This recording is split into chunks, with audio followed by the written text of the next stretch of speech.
El día de hoy les hablaremos del sistema digestivo en porcinos y bovinos. Este grupo estaba compuesto por Lida Villalba, Valentina Forero, María Paula Estupiñán, Cindy Oyola y quien les habla, Felipe Polanía. Bien, comenzando con este sistema, tenemos que la boca es el primer punto donde comienza el sistema digestivo. Esto es de forma cilíndrica y alargada. La boca se divide en dos puntos, por decirlo así, que tenemos la cavidad oral y el vestíbulo. Estos dos espacios están divididos por los dientes y ahí es donde se comienza el bolo alimenticio. También tenemos que estos tienen unas limitantes. En la cavidad oral tenemos que los limitantes es el paladar duro, en la parte dorsal, la lengua y el suelo de la cavidad bucal, en la parte ventral y en la parte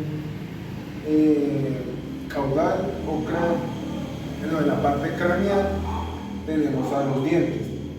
Por otro lado, en el vestíbulo tiene la parte labial, que es toda la zona de los labios y de donde se hace sujeción para agarrar la comida, y el vestíbulo bucal, que es en la parte de los cachetes. Como les decía, estos tienen una parte accesoria, una parte para iniciar el bolo alimenticio, que en estos tenemos los labios, la lengua, las glándulas salivales, que ahí es donde se comienzan a botar las enzimas para comenzar el proceso del bolo alimenticio con la masticación.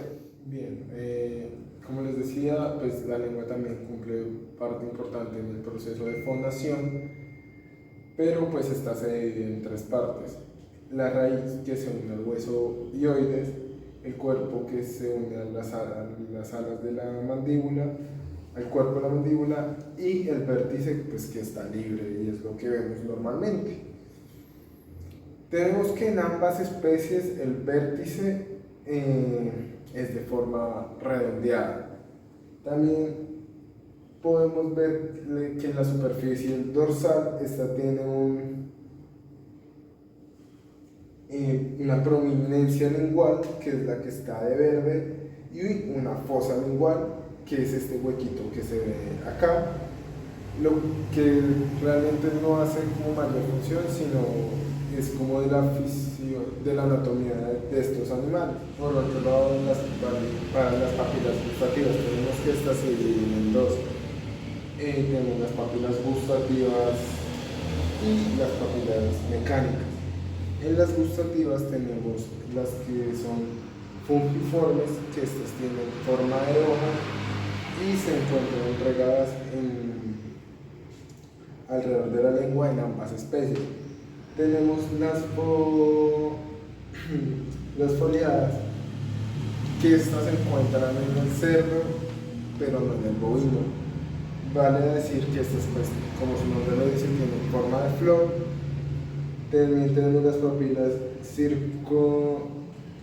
circunvaladas, pues que tienen forma ovalada, y estas se encuentran a los laterales y no hay más de 10 o 12 de estas. Por el lado de las papilas mecánicas tenemos las papilas filiformes y papilas lenticulares, papilas marginales y papilas cónicas. Bueno, van a decir que las cónicas también hacen parte de las papilas gustativas, lo cual hace que se encuentren en ambas especies también, pero pues esta hace parte de las dos. Tenemos que pues en las mecánicas, como les mencionaba anteriormente, tenemos las filiformes, que estas se encuentran en forma de pelo y se encuentran también en el vértice de la lengua. También tenemos las lenticulares, que estas se encuentran en bovinos solamente. Por otro lado, las papilas marginales se encuentran siempre en lechones, o recién nacidos, más o menos hasta los 2 meses, porque están amamantando. Y también tenemos las cónicas, que solo se encuentran en bovinos, y pues estas se encuentran dispersas alrededor de la lengua y es lo que le da esa apariencia escamosa a la lengua. Hoy todos sabemos la lengua tiene pues, músculos, pero estos dos músculos se dividen en intrínsecos y extrínsecos. En intrínsecos notamos que estos tienen bastantes fibras, como las fibras musculares superficiales y profundas, fibras transversas y fibras perpendiculares. Todas estas generan una densidad en este músculo para que pues tiene demasiado trabajo. En los extrínsecos tenemos el genigloso que tiene una forma de abanico, el estilogloso que este viene del músculo, es una ramificación del músculo hioideo, y el hiogloso que viene por los laterales de la lengua y también es una ramificación dorsal del músculo hioideo, y lo que hace el músculo hioideo en general es mover la lengua para poder hacer sujeción y toda esta cuestión. ¿Qué más podemos decir de estos músculos?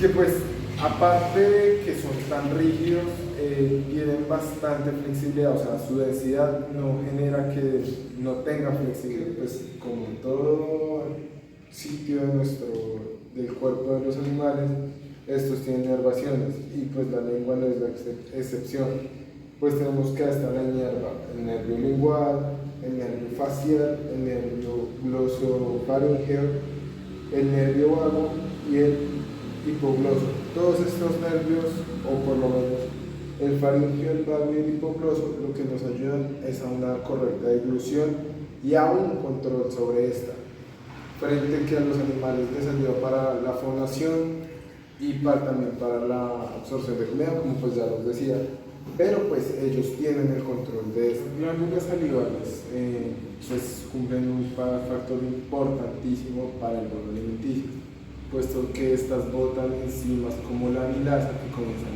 a la descomposición y desdoblamiento de las proteínas, pero pues estas tienen que ser producidas por ellas. Pues tenemos que glándulas mayores y glándulas menores. Bien, tenemos la glándula parótida, que esta se encuentra en forma de triángulo y está ubicada en el pabellón de la oreja, y termina en el tercer molar, desemboca en el tercer molar. También tenemos la submaxilar o la submandibular, que se encuentra en la parte inferior de la lengua, en la parte ventral, y tiene un ángulo posterior. Y tenemos la sublingual, que está por debajo de la membrana, disculpen. La sublingual está por debajo de la membrana de la lengua, que es como la telita que se retiene, y ahí se encuentra esta glándula. Y la otra es submaxilar, o sea, se encuentra por debajo del maxilar duro.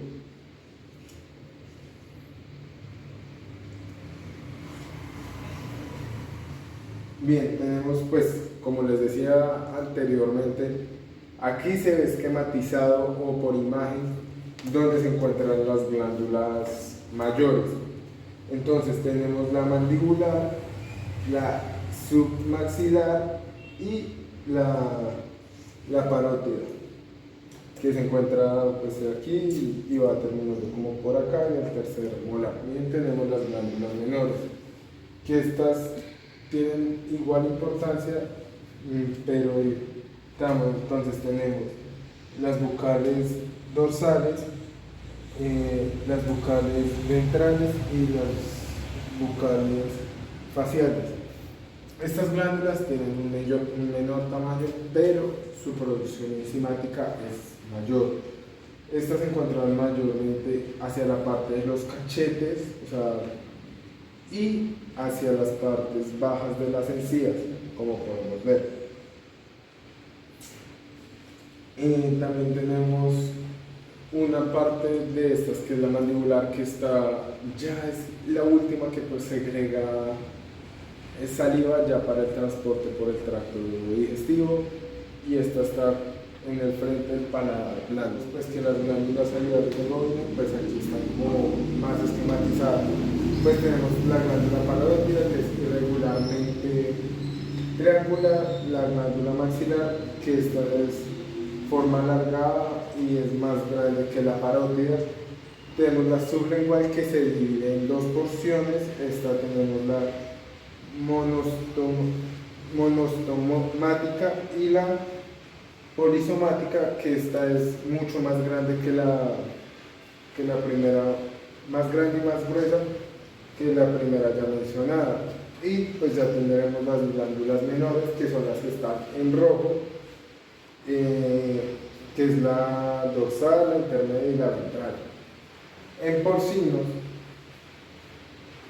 también tenemos muy similar, lo único que cambia es, bueno, la glándula parótida, que es triangular alargada, la que está en amarillo, la glándula maxilar, que es ovalada y es más pequeña que la parótida.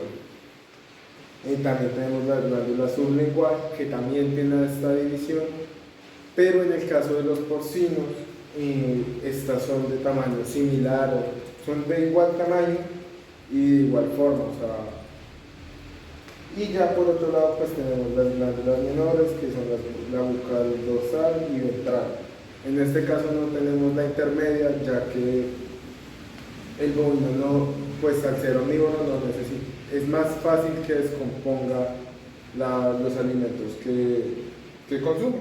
Bueno, seguimos con el aparato masticador. El aparato masticador está conformado pues, por los huesos con alvéolos, los dientes, las articulaciones mandibulares y los músculos de la masticación.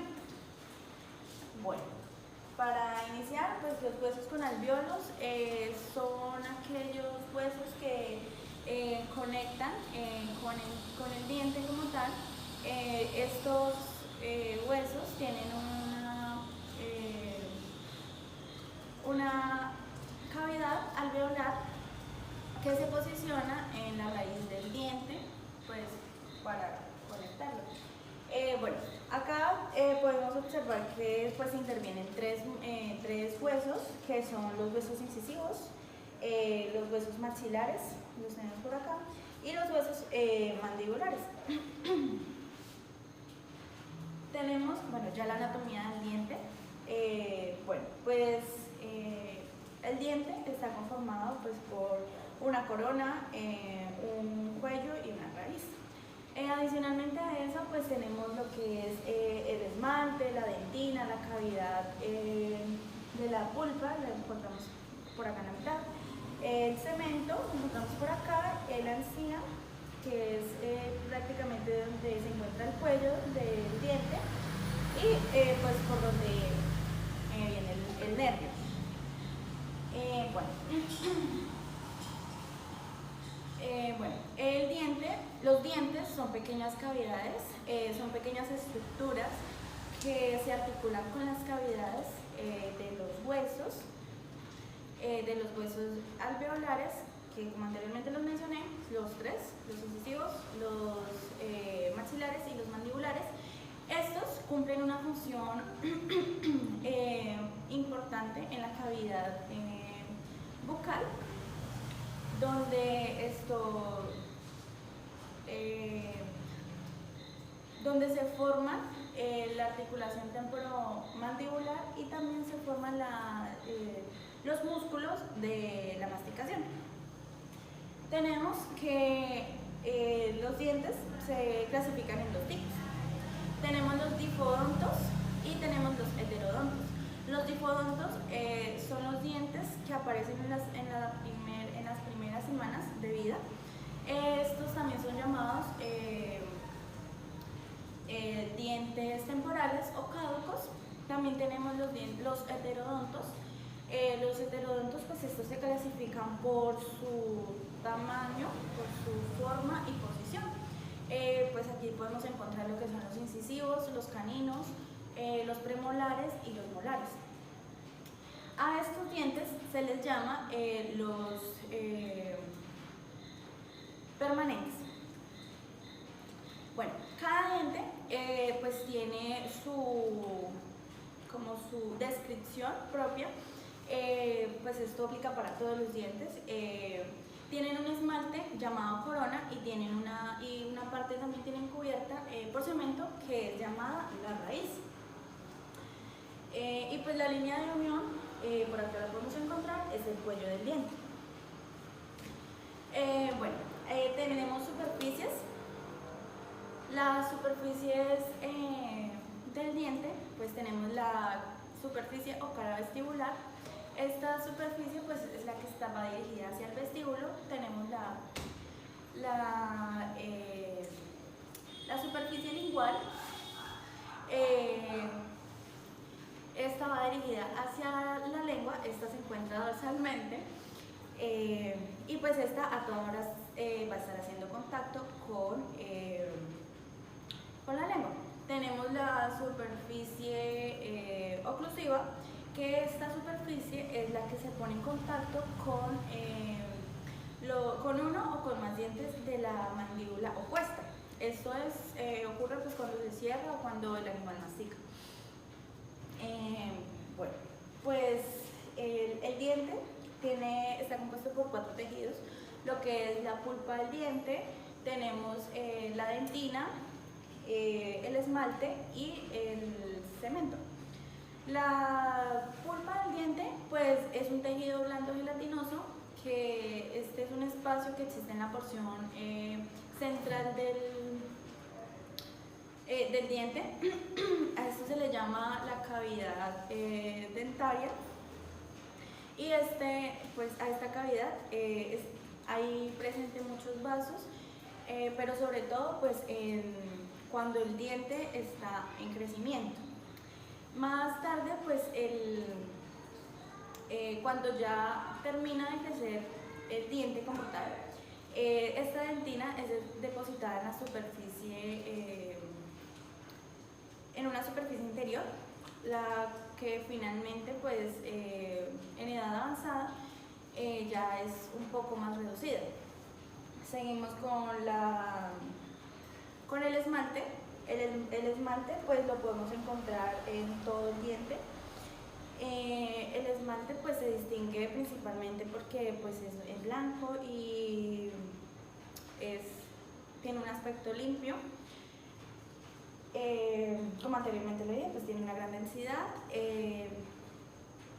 Y pues el cemento, pues lo encontramos, pues el cemento es un hueso modificado, que cubre toda la parte, todas las raíces y las piezas braquiodónticas, y en las ipsodónticas el cemento pues cubre la raíz y la corona.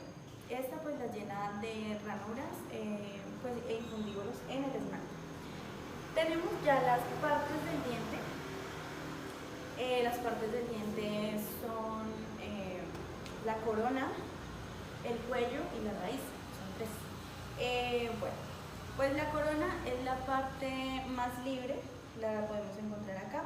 Esta pues se localiza desde el cuello hacia arriba, y esto se introduce en la encía.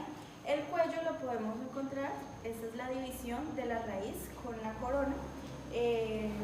Ahí en este cuello pues también podemos encontrar lo que es la encía. Y por último tenemos la raíz de los dientes, por acá lo tenemos.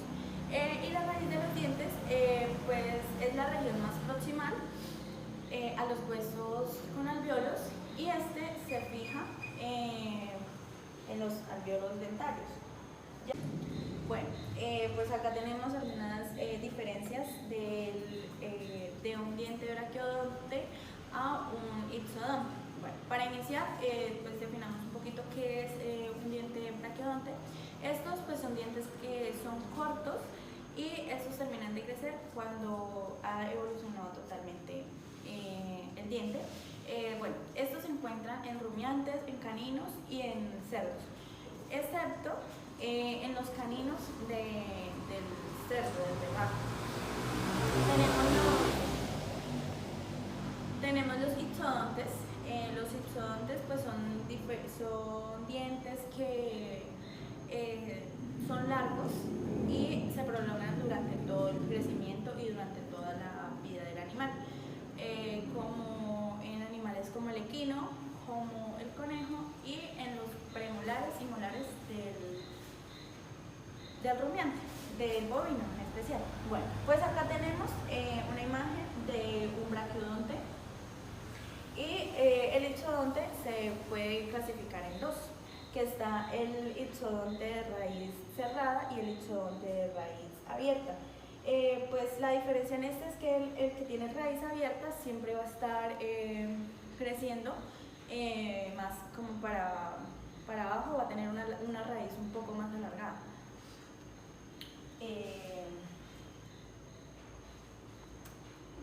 Bueno, ya tenemos la dentición del porcino. Pues acá podemos observar la fórmula dental decidua y la fórmula dental permanente. Bueno, pues para iniciar, la decidua cuenta con 28 dientes, 3 incisivos superiores, 3 incisivos inferiores,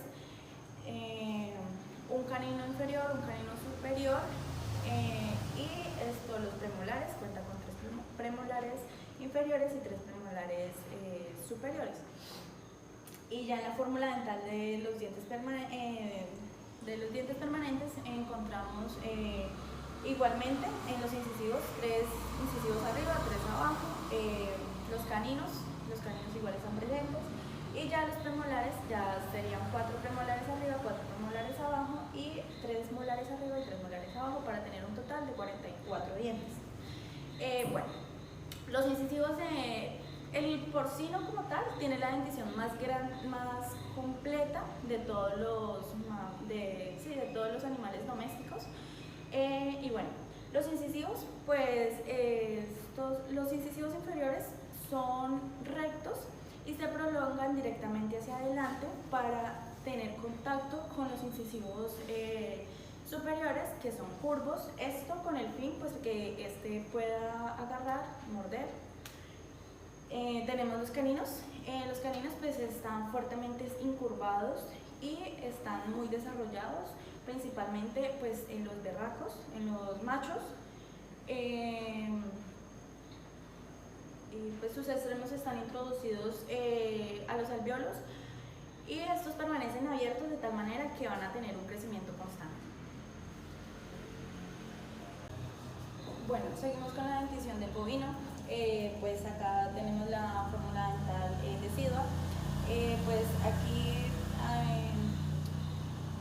tenemos incisivos, no tiene incisivos en la parte superior, pero sí en la parte inferior.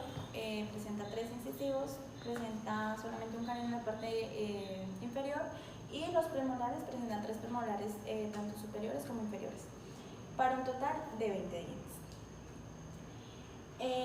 Pues ya la fórmula dental de los dientes permanentes sería, pues se mantiene los incisivos, los caninos y los premolares, pero se le incrementarían los molares, que serían 3 arriba y 3 superiores y 3 inferiores, para un total de 32 dientes, como acá lo podemos observar. Bueno, pues los incisivos del bovino están presentes, los incisivos del bovino en la parte superior pues están ausentes, y esto tiene una almohadilla dental. Pues canino solo presenta 1, y los molares y premolares solo aumentan de tamaño, pues tienen aumentan de tamaño constantemente. Bueno, tenemos ya las articulaciones. Bueno, empezamos con la articulación temporomandibular. Esta articulación pues es una articulación sinovial de género condilea. Pues esta articulación se ubica por acá y es donde se conecta la mandíbula con el cráneo. Bueno, esta articulación presenta diferentes superficies, como la superficie tuberculoarticular, la fosa mandibular y la apófisis retroarticular. Adicionalmente, pues también se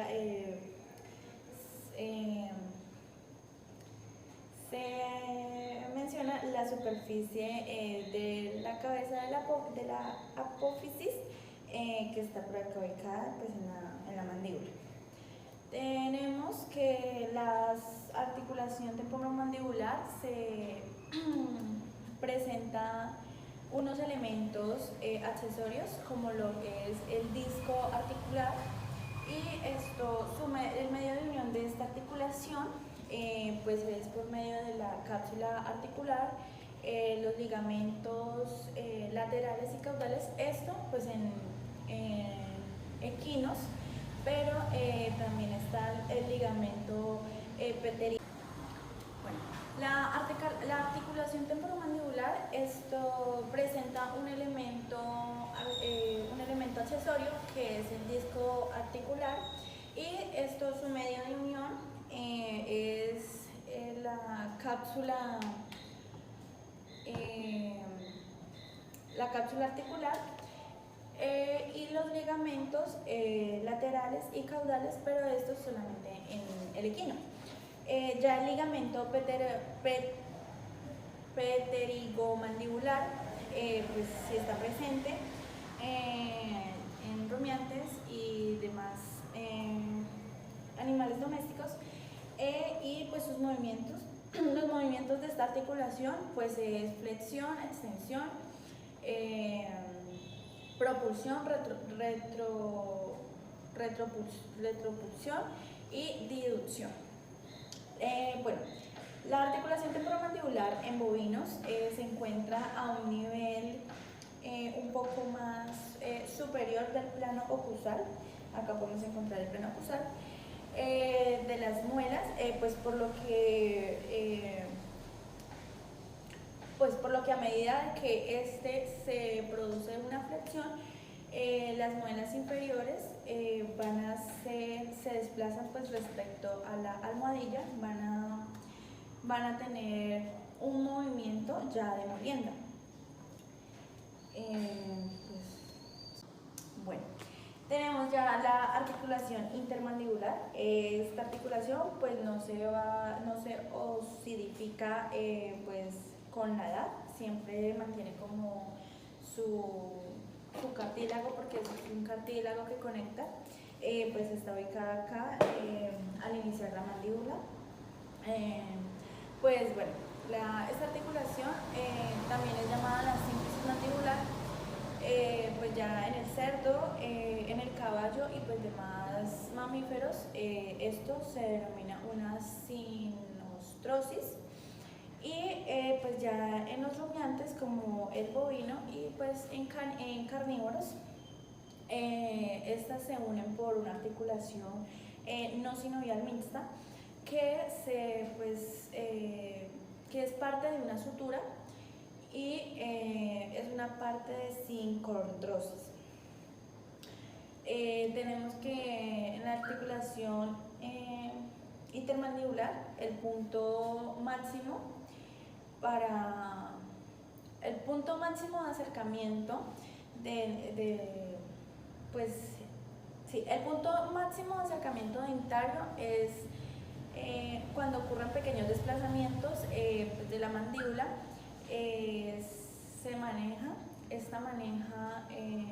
Maneja y mejora un poco más la rumia, pues esto en los bovinos y en demás animales, o ayuda a la trituración de huesos, pues ya esto en los carnívoros. Tenemos ya la confosis como última articulación. Pues la confosis es en un modo tecodonto. Cada diente pues tiene su alveolo y posteriormente cada diente va a tener su raíz, y esta va a estar unida al hueso alveolar pues con el ligamento periodontal. Este ligamento pues está formado por una gran cantidad de fibras y por fibras de colágeno también denominadas como las fibras de Sharpie. Y pues estas se unen al cemento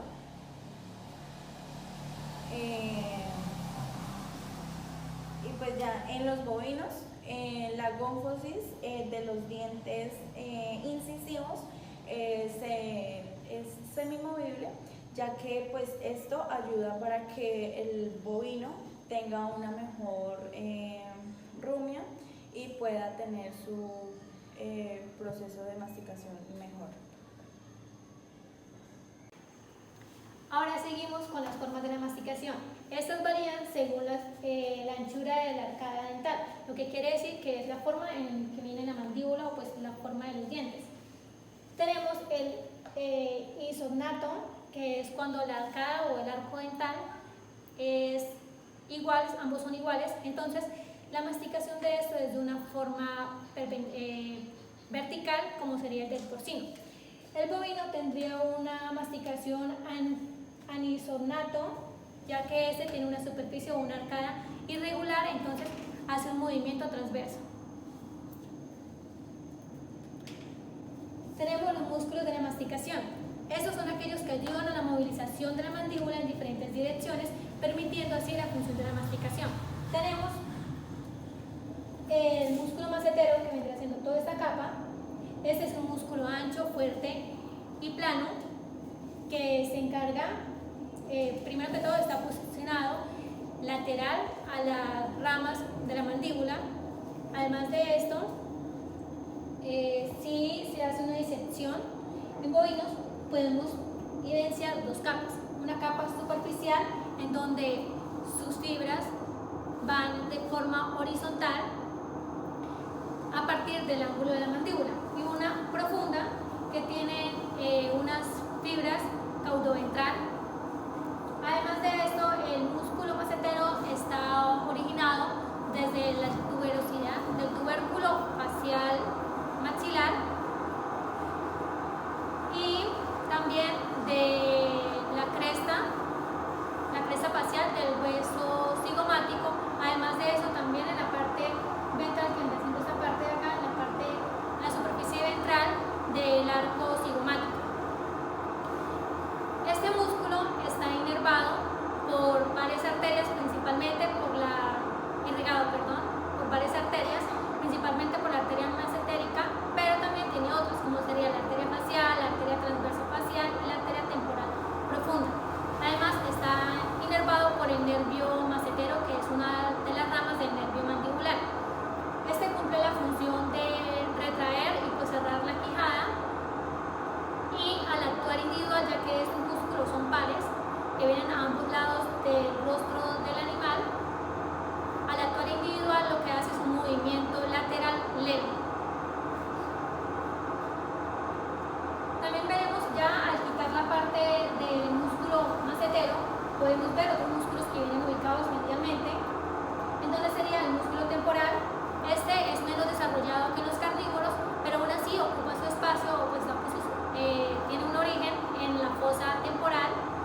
el nervios miloideos y nervios faciales. Acá tenemos una imagen ya donde nos ilustra un poco mejor lo que vendrían siendo los músculos, en donde tenemos el número 2 que sería el músculo temporal, el 9 que vendría siendo el músculo macetero, que vendría siendo cubriendo todo esto, pero en esta parte solamente pues poner este pedacito para ilustrarnos la imagen. Podemos ver también el digástrico lateral, que este también está inervado igual que el medial por el nervio, inervado por el nervio pterigoideo lateral de la mandíbula e irrigado por las ramas pterigoideas de la arteria maxilar. Aquí podemos ver el músculo digástrico que se extiende ventralmente por el borde de la mandíbula. Ya esta será una parte como tal de la irrigación de los músculos, en donde podemos encontrar el número 38, que vendría siendo la arteria temporal. Tenemos el 29, que vendría siendo la arteria mesetérica, y el 6, que vendría siendo la arteria facial, que es una de las ramas que se extiende para seguir irrigando el resto de los músculos. Ya entrando en la parte de los porcinos, encontramos que tiene primero una capa de músculo, que es un músculo cutáneo, que viene cubriendo los músculos más internos que se encuentran rostrales en el porcino. Entonces, al quitar esta capa, podemos evidenciar el músculo macetero, que cumple una función de retraer y cerrar la quijada. Además, está inervado por el nervio macetero e irrigado por la arteria macetérica. Y también está ubicado igualmente que en el bovino en las ramas de la mandíbula y pues ya en la parte ventral, en la superficie ventral del arco cigomático. Aquí podemos ver lo que sería el músculo digástrico, que ya se ve más ventral, ya más por debajo de la mandíbula, y se encuentra debajo del macetero, a diferencia del bovino. Este también es el que cumple la función de abrir la mandíbula y irrigirla ventralmente. Está irrigado por la arteria facial e inervado por los nervios medioideos y nervios faciales.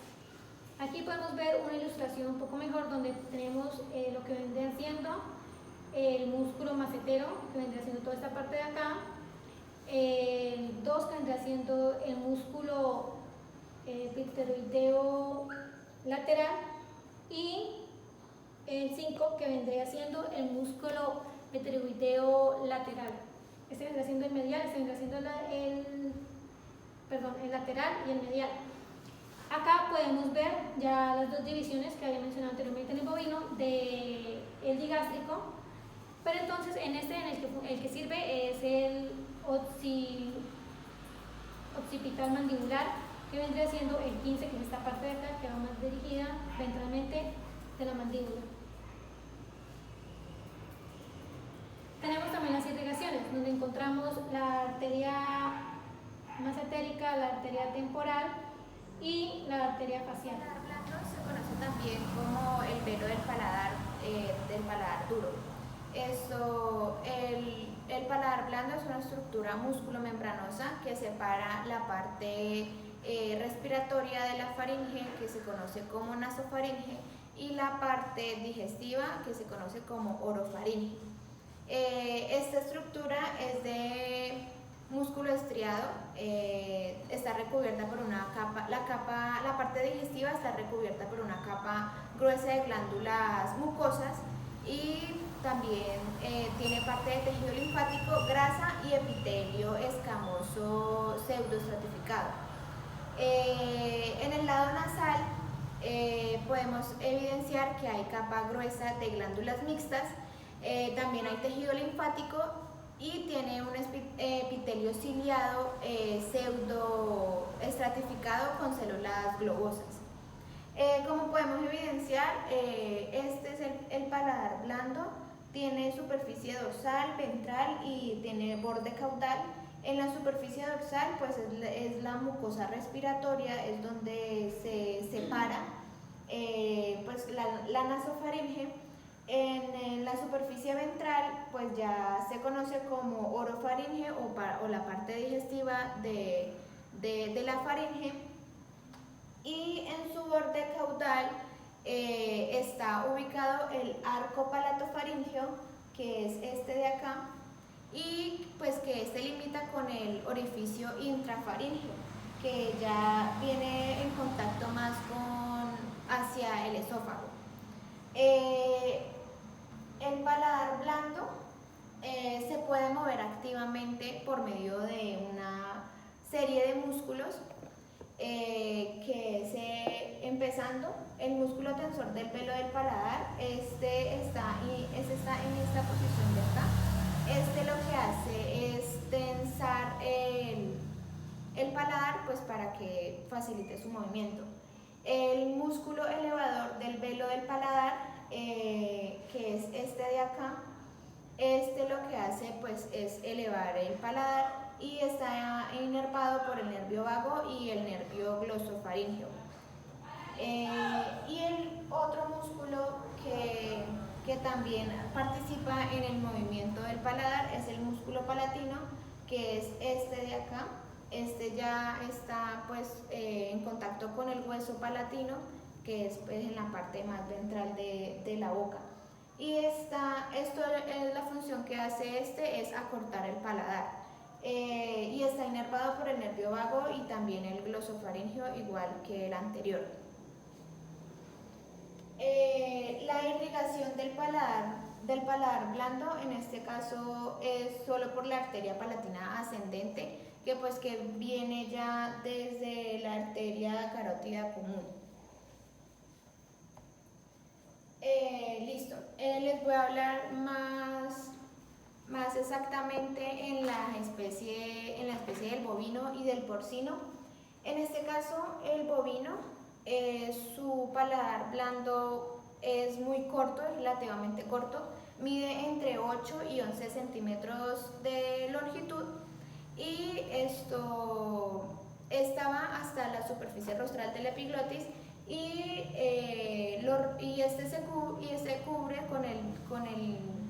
este cubre al epiglotis con su borde libre cóncavo.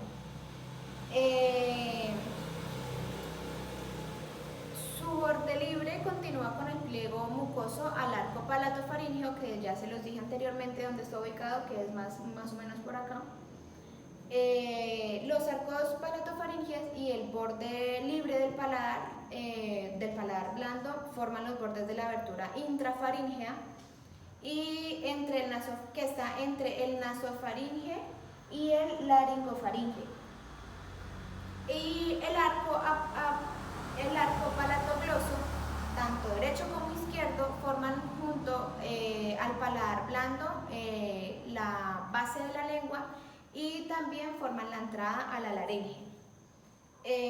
Hablando ya en porcino, este ya es más grueso, pero es un poco más corto, mide nada más entre 5 y 7 centímetros y se extiende por la línea media de la superficie oral del epiglotis. Tiene una prolongación media, y en medio de esta hay una parte que se denomina úvula, que es como una campanita, es como la campanita que se ve en el final de la garganta. Y esta presenta pues un surco medio, y ahí están las amígdalas, que están ubicadas pues en la superficie del paladar blando. La faringe no es un órgano constituido como tal, sino que se conoce la faringe es ya como por esta cavidad, que es donde comprende, como ya anteriormente había dicho, que separa el paladar blando de la orofaringe, la nasofaringe, y también parte de epiglotis y la base del esófago. La función de la faringe es que, como al ser en forma de embudo, la parte rostral pues se une con la boca y la cavidad nasal, con la boca y con la cavidad nasal, que la cavidad nasal comprende como cuanas y la laringe, mientras que el extremo final se continúa, bien sea si viene por la cavidad bucal, que sea por el esófago, o si viene por la cavidad nasal, que sea por la tráquea. Entonces lo que permite es que pase tanto aire como alimentos por ella.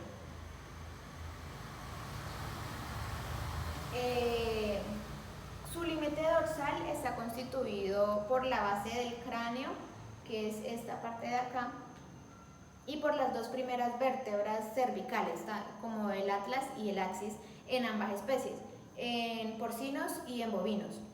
El ventral, su borde ventral está limitado por la laringe y el lateral está limitado por los músculos pterigoideos, que son estos de acá, y la rama de la mandíbula, y el aparato suspensorio del hueso hioides, que es esta parte de acá. La irrigación de la faringe, pues en arterias son las últimas ramas de la arteria carótida común, y estas están envueltas con un plexo nervioso de los nervios carotídeos y también nervios simpáticos derivados de los ganglios cervicales, de los nervios cervicales craneales adyacentes. También pues ya para devolver la sangre está irrigada por la vena maxilar, que también está acompañada por nervios glosofaríngeos, y también el nervio hipogloso, y también por las últimas ramas de los nervios faríngeos y laringeos craneales del nervio vago.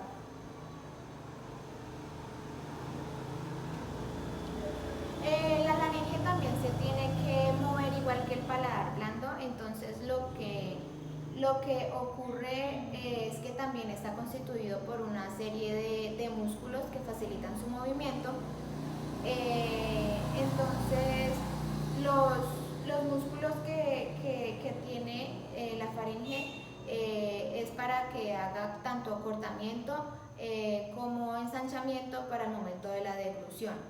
Entonces los músculos son los músculos contráctiles rostrales, que es el músculo pterigoideo, que es este que está acá, pterigofaringeo, y el músculo palatofaringeo, que es este que está acá. El otro constrictor medio son los músculos, es el músculo iofaringeo, que se origina en el hueso hioides, y los constrictores caudales, que es el músculo tirofaringeo y el músculo cricofaringeo, que ya va más asociado a los cartílagos de la epiglotis, al cartílago cricoide. La faringe, en lo que nos interesa en esta exposición, es que está dividida su parte digestiva en tres segmentos. Está la orofaringe, la laringofaringea y ya la parte esofágica de la faringe. La orofaringe, con el istmo de las fauces, comienza por detrás del último molar del animal, tanto en bovinos como porcinos, y esta está limitada lateralmente por el arco palatogloso y ventralmente por la base pues, de la lengua, y dorsalmente por el paladar blando. Por eso es tan importante la función del paladar blando en la deglución. La laringofaringe está ubicada a los lados de la laringe, y ventralmente a cada lado presenta un receso piriforme por el que pasan los alimentos líquidos. Y ya en la parte caudal, en la parte del esófago, está ubicada caudalmente en el segmento 2 y desemboca pues en el esófago. Pues aquí podemos evidenciar ya la parte nasal de la faringe, la parte bucal, que es el istmo de las fauces, también la parte laríngea, que ya viene con el esófago, que se va uniendo con la parte craneal del esófago. Y en bovinos ya les voy a hablar de que la faringe tiene un receso piriforme, que esto le ayuda pues a la regurgitación. Entonces en el bovino tiene un receso piriforme, un receso faríngeo, que lo que le ayuda es a su regurgitación del alimento, ya que pues que estos animales tienen que hacer tienen diferentes etapas de digestión de los alimentos para que el alimento vuelva a la cavidad bucal y se mastique de nuevo y se mezcle con la saliva, y pues este proceso se le llama pues como la rumia. Y ya en la faringe del porcino, esta es el fondo del saco ciego, o también se conoce como el arco palatofaríngeo. La faringe del porcino es más estrecha y pues es un poco más larga que la del bovino, y se extiende hasta el nivel de la vértebra 2, como ya había dicho, que siempre alcanzan las dos primeras vértebras cervicales. También en ambas especies está dividido por orofaringe y nasofaringe, y también están conectadas por la abertura intrafaríngea, el paladar blando y el arco palatofaríngeo. El fondo de saco ciego es el divertículo faríngeo, que esta es la que facilita el vómito en los porcinos. Bueno, ahora hablaremos sobre el esófago. El esófago es una estructura muscular y tubular, la cual se encarga de transportar el alimento desde la cavidad bucal hasta el rumen o hasta el estómago. Es decir, facilita el tránsito del alimento y viceversa, que lleva el bolo alimenticio desde el rumen hacia la cavidad bucal para que éste pueda ser remasticado, resalivado y nuevamente deglucido. El bolo alimenticio baja en parte ayudado por la gravedad, pero también se necesita una acción muscular para que haya un mejor funcionamiento de este. O si no, pues los animales no podrían comer acostados o con la cabeza hacia abajo, como suelen hacerlo mucho. El esófago se encuentra al principio, discurre dorsalmente a la tráquea, después se ubica al lado izquierdo y nuevamente vuelve a ubicarse sobre la tráquea.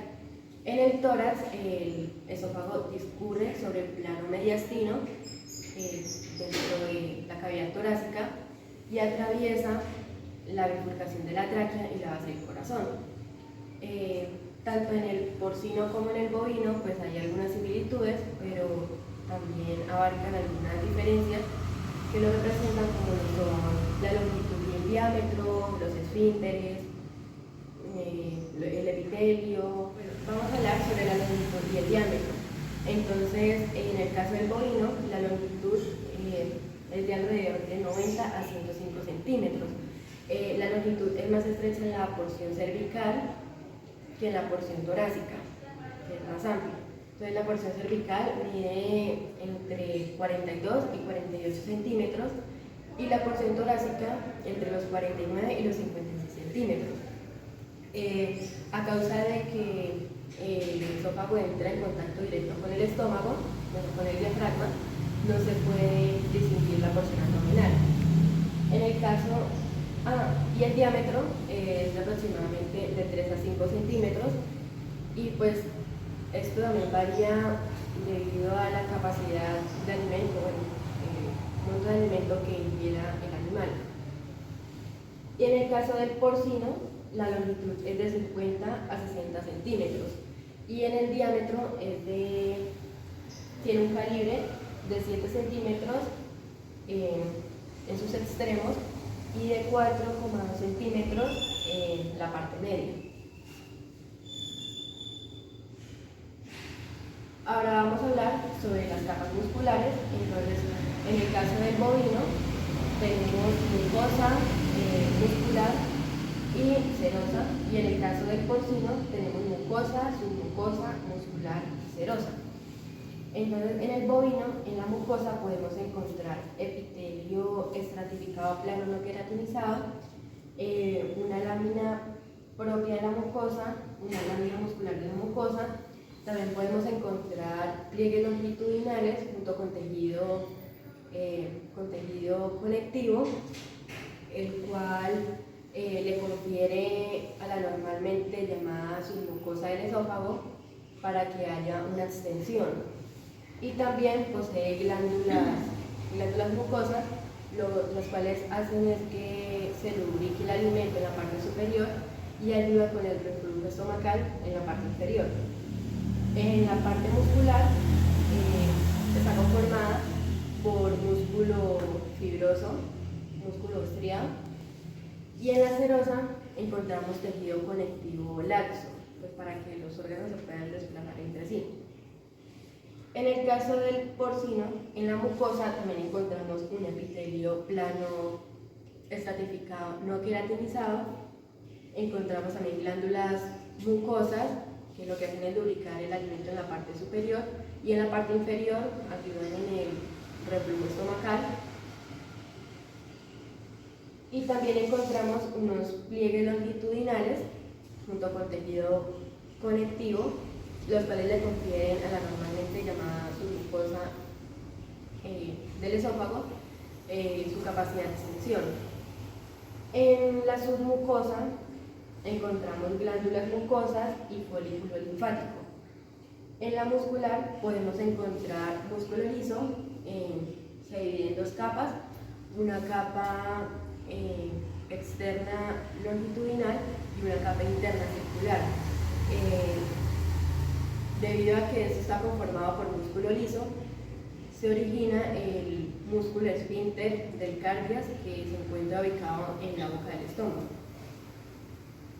Y una capa serosa que también está conformada por tejido conectivo laxo, que permite el desplazamiento de órganos. Con respecto a las porciones, entonces en este lado tenemos las del bovino y en este lado del porcino. Los dos tienen una porción cervical, una porción torácica y una porción abdominal. En la porción cervical, en el caso del bovino, se encuentra en la región del cuello. Esta es la porción más corta y se extiende desde la faringe hacia la entrada del tórax. En la porción torácica se encuentra en la cavidad torácica, es la porción más larga de las tres, y esta recorre toda la región torácica antes de entrar al abdomen. Y la porción abdominal se encuentra en la cavidad abdominal, y esta se extiende desde el diafragma hasta el cardias, que es la entrada del estómago, y aquí pues es donde se une el esófago con el estómago. Y pasa lo mismo con las porciones del porcino, que la porción cervical también pues va a ser la más corta, también se va a ubicar en la región del cuello y se va a extender desde la faringe hasta la entrada del tórax. En la porción torácica también va a ser la más larga, se va a extender va a recorrer toda la región torácica, y la porción abdominal pues se extiende desde el diafragma hasta el cardias, que es la región, la entrada del estómago, y aquí también pues es donde se une el esófago con el estómago. Ahora vamos a hablar sobre los esfínteres. Entonces tenemos un esfínter esofágico superior, esfínter esofágico superior, esfínter esofágico inferior. En el porcino también tenemos esfínter esofágico superior y esfínter esofágico inferior. En el caso del bovino, el esfínter esofágico superior se encuentra desde, bueno, en la unión de la faringe y el esófago, y en el esfínter esofágico inferior desde en la unión del estómago con el esófago. En el caso del bovino es menos desarrollado que en el del bovino y puede aumentar el reflujo gástrico y puede traer como consecuencia algunos trastornos digestivos. Y en el caso del porcino también tiene el esfínter esofágico superior que va desde la faringe hacia el esófago y el esfínter esofágico inferior que va desde el esófago hacia el estómago. Y aquí pues ya, como les dije, es menos desarrollado y sí, en el bovino es menos desarrollado y en el porcino es más desarrollado, por lo cual pues brinda protección en el reflujo ácido y en los trastornos digestivos. Ahora vamos a hablar sobre el peristaltismo. Porque viene abajo. Continuamos con el peristaltismo, que este es un proceso clave que se produce en el esófago y ayuda a transportar el alimento por medio de esta longitud hacia el estómago. Entonces, pues la peristalsis es un tipo de movimiento muscular rítmico y coordinado que se produce en las paredes del esófago. Entonces, como podemos ver allá, hay 3 pasos. Entonces, el primero es la contracción de fibras musculares circulares detrás del bolo alimenticio, que es conocido como contracciones musculares. El paso 2 es la contracción de fibras musculares longitudinales que empujan el bolo del alimento hacia adelante, que es conocido como propulsión de alimento, y la coordinación peristáltica, que es la contracción de fibras musculares circulares que fuerzan al bolo al avanzar. Entonces, en el primer paso, pues las fibras musculares longitudinal y circular, o sea, la externa y la interna, lo que hacen es contraerse y contraerse por medio de ondas rítmicas para poder impulsar el alimento.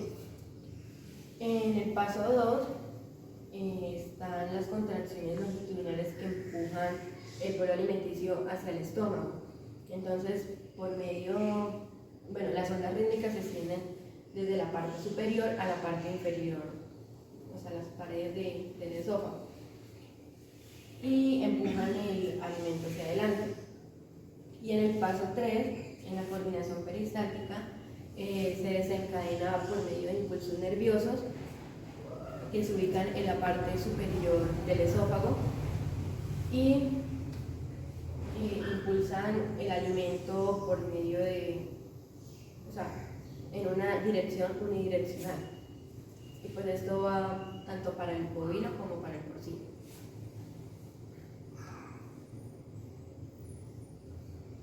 Tenemos ahora la deglución en el bovino, que eso tiene 5 fases. Entonces está la fase oral, la fase faríngea, la fase del cierre del esfínter esofágico superior, la fase esofágica y la apertura del esfínter esofágico inferior. Entonces empezamos con la fase oral, que como podemos ver, aquí es la fase donde se origina la masticación, donde comienza la deglución, que se mezcla la saliva y se forma el bolo alimenticio. Entonces, por medio de la lengua, esto lo que hace es impulsar el alimento hacia la parte posterior de la boca. Tenemos la fase faríngea, que ya es cuando el bolo alimenticio es impulsado hacia la faringe y se cierra la glotis para evitar que pase el alimento hacia las vías respiratorias.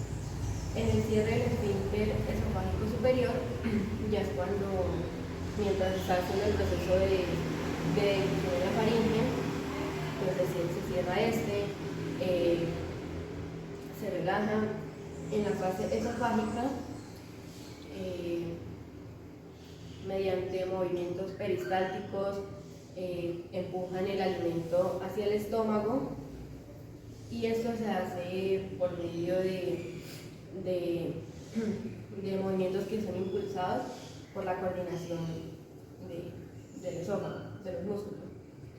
Y la apertura del esfínter esofágico inferior ya es cuando se abre este esfínter, que es el que conecta el esófago con el estómago. Entonces lo que hace es abrirse para permitir el paso del bolo alimenticio.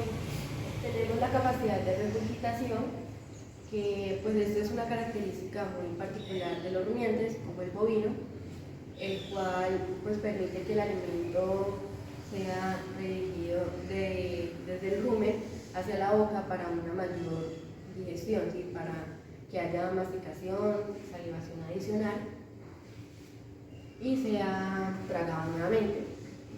Y tenemos en el porcino que pues ya el esófago de esta especie no está como alta, no tiene capacidad de regurgitación. Entonces, como primera característica tenemos en el bovino la regurgitación del alimento rumiado, es decir, después de que el alimento ha sido masticado, después de que los consumen, este pasa inicialmente por el esófago hacia el rumen, que es un compartimento del estómago, en el cual se hace un proceso de fermentación microbiana y se vuelve en masa el bolo alimenticio para ser dirigido hacia la cavidad bucal. Y pues esto se hace mediante las contracciones del esófago y la musculatura del rumen. En la masticación y salivación ya tenemos, cuando ya está en la cavidad bucal el alimento, lo que se hace es masticarlo para que sea triturado y hay una salivación adicional también. Y en la reingestión del alimento rumiado, en la salivación pues también es para que haya como una concentración de nutrientes del alimento posterior. En la reingestión del alimento rumiado ya es cuando el alimento vuelve al rumen y pues este se hace a través de las contracciones musculares coordinadas, es decir, ya cuando vuelve. A diferencia del bovino, el porcino tiene ausencia de regurgitación ruminal, es decir, que eso no tiene la capacidad de regurgitar el alimento desde el estómago hacia la cavidad bucal, debido a que el esófago en esa especie no está en condiciones aptas, es decir, no adoptan el transporte del alimento. Y en la masticación y salivación inicial, pues como les vengo diciendo, ellos de una vez mastican el alimento, lo trituran, concentran sus nutrientes y lo que hacen es, desde que ingresa a la boca, lo mandan en una dirección, pues unidireccional se puede decir, hacia el estómago. Y pues ya espero les haya gustado esa exposición.